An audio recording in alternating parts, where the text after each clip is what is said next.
CPC Chami podcast channel. Analytical reading of the Lebanese president's address following the ceasefire with Israel. By Mohamad El Chami. The post-war moment, more than a speech. In the aftermath of the ceasefire with Israel, the address delivered by Joseph Aoun transcends a routine political statement. It is a recalibration attempt of national narrative, institutional legitimacy, and Lebanon's fragile positioning amid regional tensions. This is not merely communication. It is strategic signaling, directed simultaneously at a fractured domestic audience, cautious international stakeholders, and a strained state apparatus.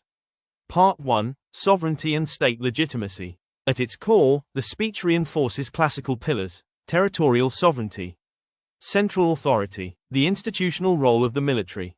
Given Joseph Aoun's military background, this framing carries operational weight. It projects continuity of state authority, even under systemic stress.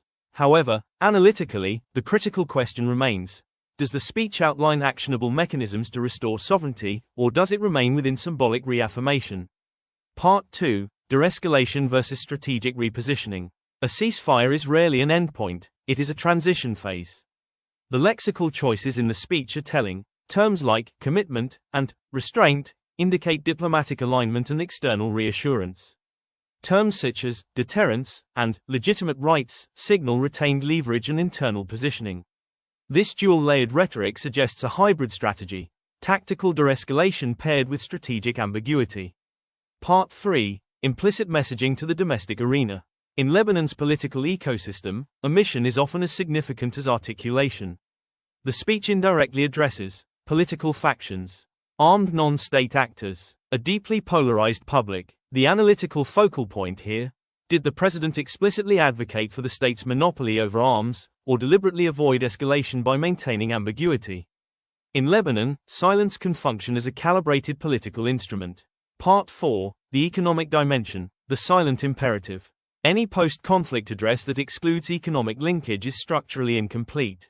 Key considerations: was the ceasefire framed as a gateway to economic stabilization?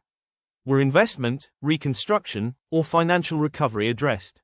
The Lebanese citizen is no longer solely concerned with security metrics, but with currency stability, energy access, baseline economic dignity. Ignoring this axis risks weakening the speech's practical relevance.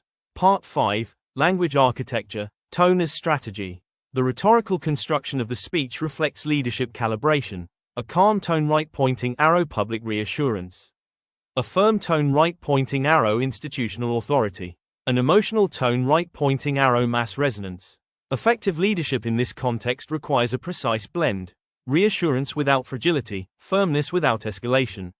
Strategic conclusion: CPC analytical perspective.